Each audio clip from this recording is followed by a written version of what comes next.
And we will. If you have any question, you can interrupt since it's very a familiar environment. Okay. So this session is going to be a debate between which should you incorporate into your clinical practice. The fractional flow reserve CT, which actually is reimbursed, is a technique that is going to be quite extensively used in the past few years, or the dynamics or the CT myocardial perfusion, which is a technique which was going to give us information about the myocardium, is more technically challenging, but can give you more strong information about the status of the myocardium.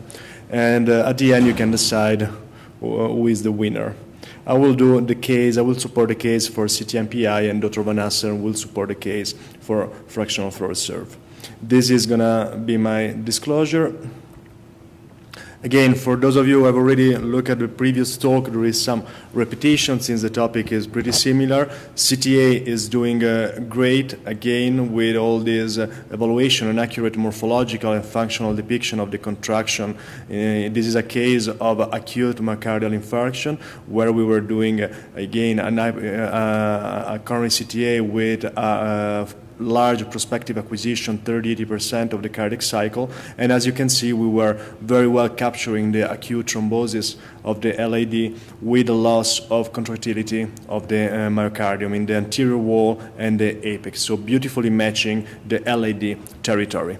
This was also a difficult case that our resident actually missed because if you see, this could look like the LAD. But instead, if you look at this, this is the thrombosed LAD, and this is just a diagonal. But again, can fool somebody. What we can add in these cases is that also looking at the myocardium, we can see what is the status, so the hyperperfusion of the myocardium, and even without any stress, because in this case we have a complete occlusion, and this gives you an idea of what we can do right now with our CTA for the detection and assessment of myocardial perfusion abnormalities. Sensitivity, as already said before, is great. We are the best technique right now to pick up coronary artery disease, so to the presence of atherosclerotic plaques in the coronaries, and we are doing better than other techniques, actually. We know that why we are looking for FFR and myocardial perfusion, because we have the need to go functional, to further improve our accuracy, and to further, in this case, do a better service to our patients. Because in this case, we can, as already demonstrated, we can save a lot of these unnecessary cuts to that population. And this is a huge number. Again, the results from the platform study that Dr. VanAssen is going to show you later will demonstrate that also, for example, with FFR, there was a significant reduction of the number of patients that were sent to the invasive cath. So that's why we want to add functional information. How we can do that? Again, fractional flow reserve and perfusion. Under perfusion, three techniques: static, single energy, and dual energy, and these are the most, let's say, less technologically challenging techniques. And then we have dynamic dual energy perfusion, which is gonna get a complete evaluation of the transit of the bolus, of the iodine bolus in the myocardium, giving us an information about how is the myocardium doing in terms of myocardial blood flow and myocardial blood volume and mean transit time. Which protocols you should use in your clinical practice? There is no consensus. What we like to use is a stress-first protocol. If you are going in this direction, doing a stress-first protocols has the benefit of no contrast contamination, and that can be very beneficial, especially for the dynamic perfusion. And then after that, you can lower the R rate of the patients with some antagonist of the regadenoson, and in this case, you can perform a CCTA after that one. In the other scenario, what you can do is that you can do a rest-first acquisition, so a CCTA acquisition, and if there is no coronary stenosis at all, or there is no doubt, maybe you can also skip to doing your dynamic perfusion or your stress perfusion. So that maybe gives you more choice in your clinical practice. That depends how you want to implement and use this technique. mostly. What we use is regadenosine. Regadenosine is pretty safe. It's just one bolus injection, 0.4 milligram, very selective, so the problem are very minimum. Adenosine is also pretty safe. Adenosine is more complex because it's a continuous infusion, so you have to do it to get 2 lines in your patient. But then you have some more problems and contraindication, but again has been used for a long time and is very safe. And if there is some problem, you can just stop your infusion because the action time is just usually 90 seconds. So it's very after 1 minute, the effect is gonna dissipate. Dobutamine and dipyridamole are less used. Definitely dipyridamole is right now not very used. Dobutamine is more used in cardiac MR in this case to look at the contractility in terms of viable myocardium, hibernated myocardium, standard myocardium, because then can separate patients where it's difficult maybe to make a decision if there is can recover or not from the revascularization. The semiotic is pretty much the same of nuclear medicine, fixed defect versus inducible defect. Fixed defects are usually equals to infarct, and inducible defects are what we call like inducible ischemia. Ischemia is actually a wrong terms for this one because we are not looking at ischemia, we are looking just at the perfusion or at the transit of iodine. And we know that ischemia is a more complex phenomenon. It doesn't mean that if there is hyperperfusion, we're actually having ischemia, but that's, of course, is a simplification that is working pretty well in clinical practice so far. The advantage of CTA is the spatial resolution. Again, you can compare these 2 cases where we have both in those cases the papillary involvement from this lateral infarct, and what you see is that it's in the SPECT we don't even see the papillary, and also the subendocardial area is much less represented.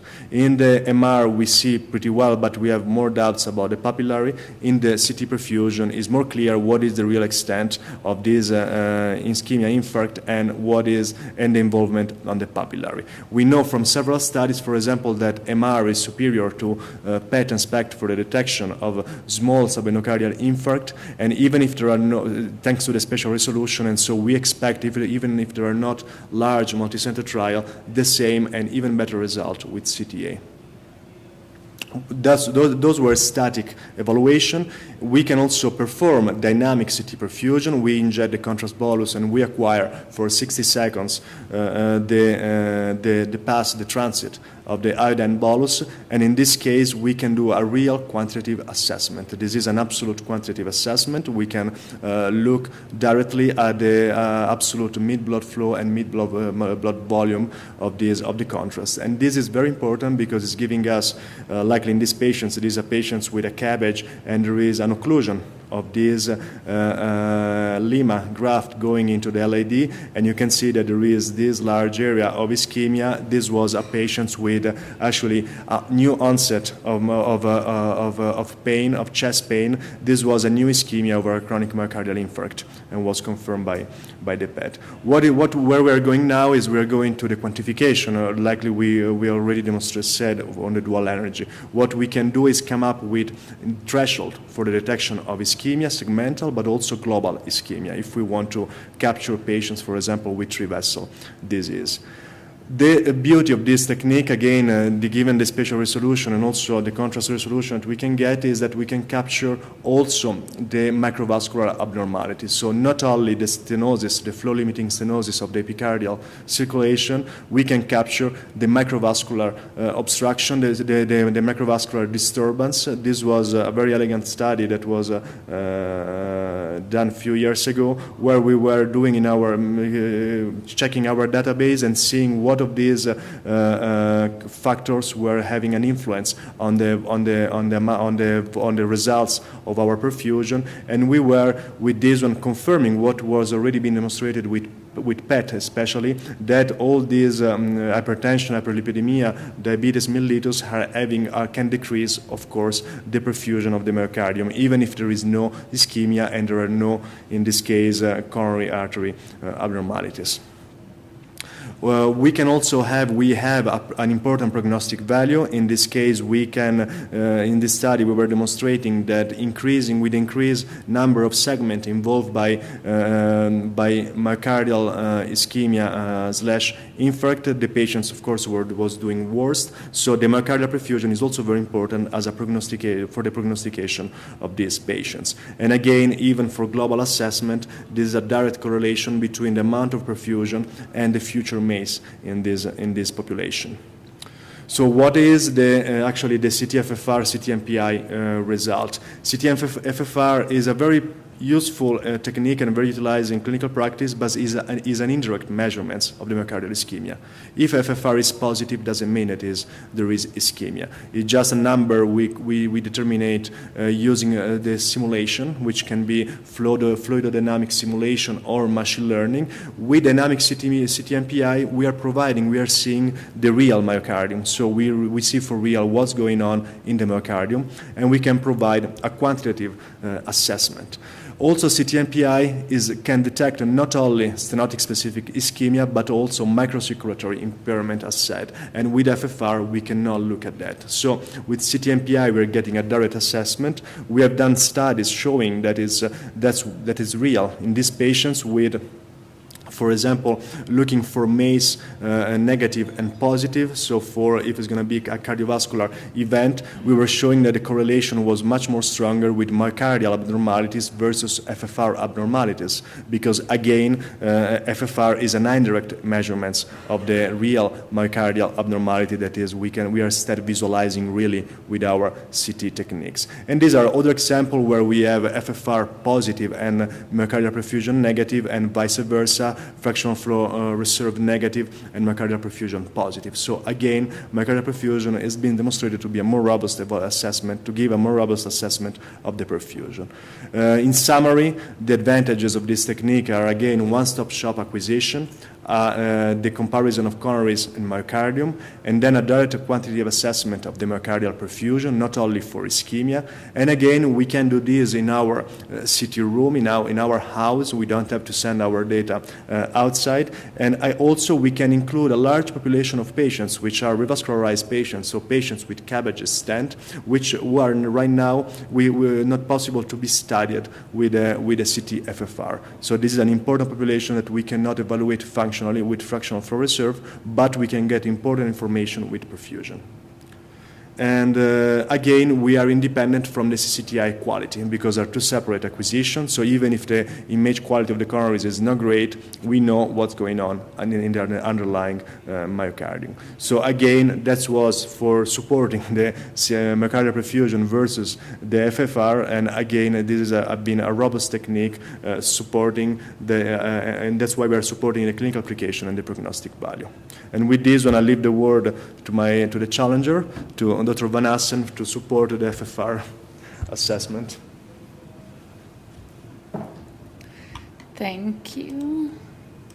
So I will take part of the CT FFR case. I have no disclosure. So as Dr. DeCecco already mentioned, is anatomical imaging isn't enough anymore. We're trying to get more functional information. And we know that patient outcomes are improved if we only treat relevant lesions. So computational fluid dynamics enables us to calculate the fractional flow reserve based on CT images. You don't need any additional acquisitions besides your CTA, and you can get functional information. In contrast with the CT perfusion, CTAs are frequently made in hospitals, so you don't need any more technical knowledge on how to make your perfusion scans. So CT FFR, there were three prospective multi-center trials, the Discover Flow, the DeCecco, and the Next trial. They're done like in multiple centers, multiple countries. And if we look at them, they're in 3 consecutive years, and they actually, on increasing patient populations, with the Next trial being the biggest one, showing very high sensitivity, specificity, and accuracy. And this data was used for the FDA clearance for the HeartFlow CT FFR, which is now being reimbursed and clinically used. So if we look for CT FFR, so this is a list of a lot of studies being done with CT FFR compared to CTA. And then the stenosis measurements, we see that the CTA in green has a fairly low specificity. And we see by using CT-FFR, we're able to solve that specificity and increase the accuracy. And if we compare this to other modalities like SPECT or PET, we see that actually CT-FFR scores a bit better compared to all of those modalities. So there's a lot of additional trials after the FDA approval of HeartFlow. So one of them was the platform trial, which looked at 1-year outcomes. And they actually had 2 arms. So they have a usual care cohort, which had invasive coronary angiography, or non-invasive testing like stress, SPECT, or PET. And then they had a CTA FFR-CT guided cohort. And what you actually see in usual care, there was a lot of patients who had non-obstructive CAT. And when they looked at the CT-FFR guided arm, 61 of the invasive coronary angiograms could be canceled. And that also resulted in a cost reduction for the invasive pathway. So the costs were reduced using CT-FFR. And this is another study, the Ripcord study in 2016. So they showed that using CT angiography alone, there was a lot of extra data that was required. So extra examination had to be performed. And if we looked at the CTA with CT-FFR, we see that there wasn't any additional examinations that were required. And there were some significant changes in strategy based on CT-FFR. So there are several clinical guidelines now recommending CT-FFR, the NICE guidelines, the American Heart Association. So we see that CT-FFR is also gaining some clinical momentum, and that's something CT perfusion currently hasn't been able to do. So as Dr. DeCecco, will also look at some of the comparisons. So this is a study by Kuhnen and al. Looking at the diagnostic comparison of CT-FFR and CT perfusion. And this is only dynamic perfusion. But it shows that the combination of the two actually increases the diagnostic accuracy compared to using them separately. And this is the same example as Dr. DeCecco showed. It's from research we did this year. And I actually want to point out that where they might not agree with each other, it also has different patient characteristics. So, for example, the last patient where the FFR is negative and the CT MPI is positive, this was a patient with known hypertrophy. So we know that then the perfusion might change, but it's not a result of any coronary artery disease. So that actually suggests that maybe CT-FFR and perfusion can be used combined, but should also be used for a specific patient population in which they benefit the patient the most. So in conclusion, CT-FFR is a non-invasive, simple, and specific examination. There's no need for any additional acquisitions, also not reducing the radiation dose, and studies have shown that it may save money and enhance quality of life by reducing also the unnecessary invasive procedures. That was the case. Well, I guess in summary, what we can say actually, and then we can open the debate, is that I agree with Dr. VanAssen, as she said, that these are two complementary techniques that should be used probably in different patients and in different settings.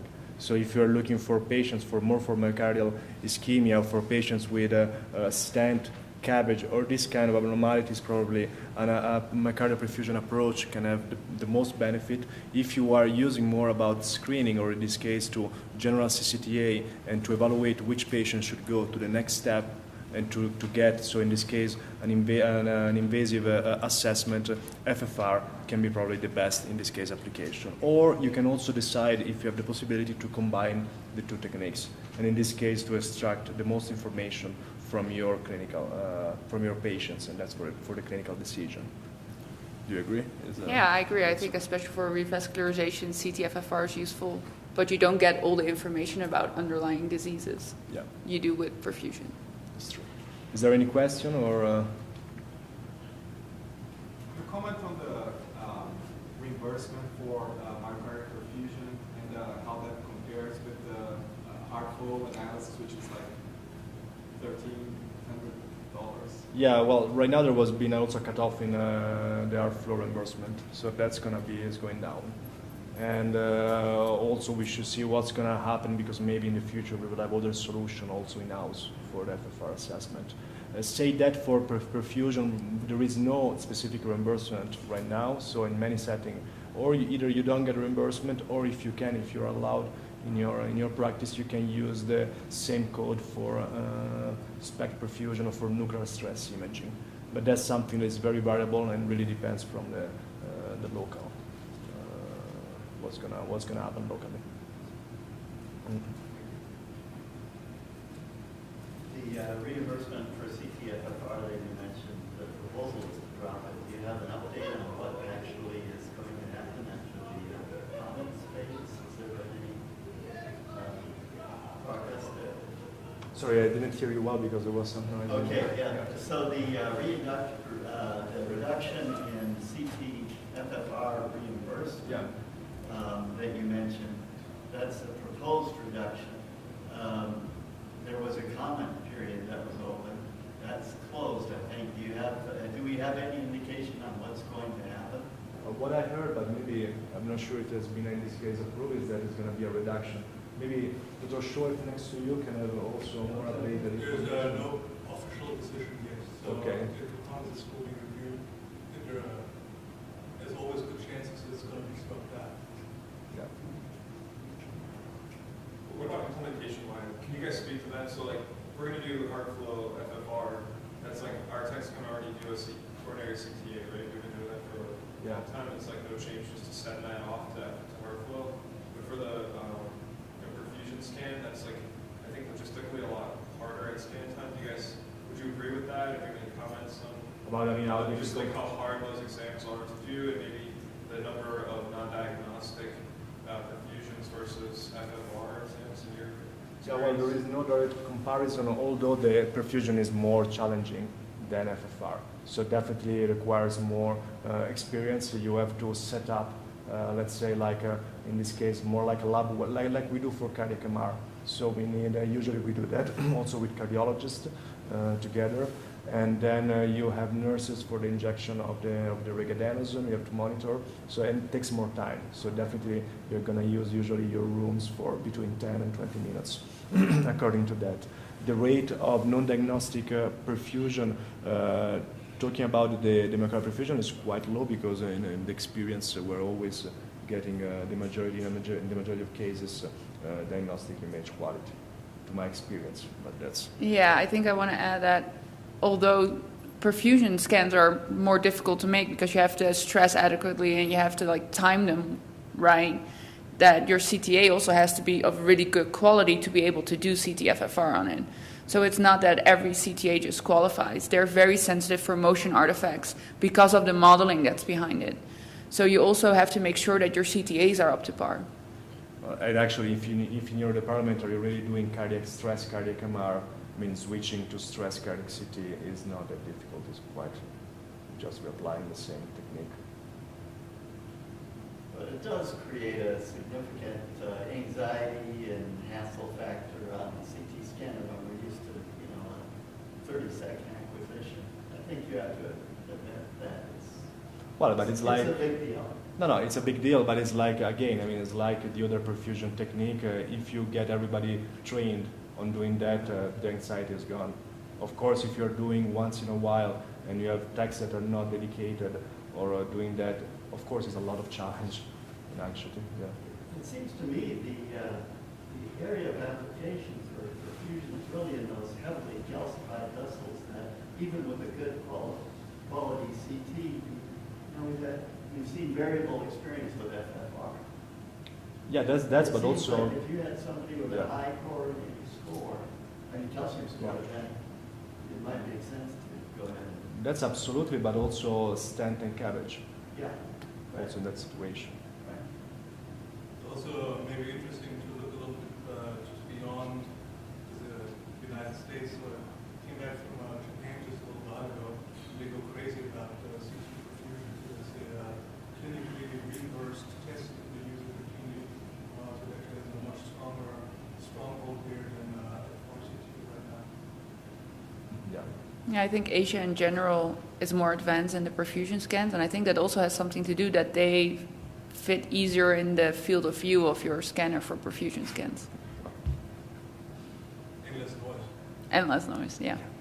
What about FFR angio? Right? You guys must have seen this. So in the cath lab, they can do FFR. Have you seen those techniques?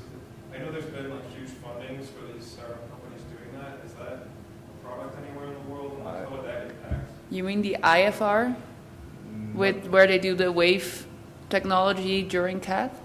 You inject interarterial and the coronaries light up, but you're just taking a real-time movie, Yeah. real-time scenario, right, like in the cath lab with the C-arm, and they have models that like take that 2D image, make the 3D, and then do that as traditional FFR. Yeah, I mean, there was, I guess, the latest ESC in Europe, they were presenting some of this software, but I'm not sure if they're already clinically available.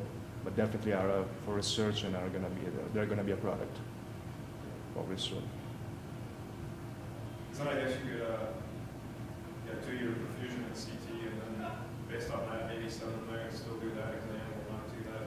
Well, I guess the pathway should be that if CT is going to be negative in some way, FFR or perfusion, you don't want to send the patients to the cath lab. So I guess that's the way. CT is still a technique to a lot of times to rule out the disease and so avoid an invasive procedure.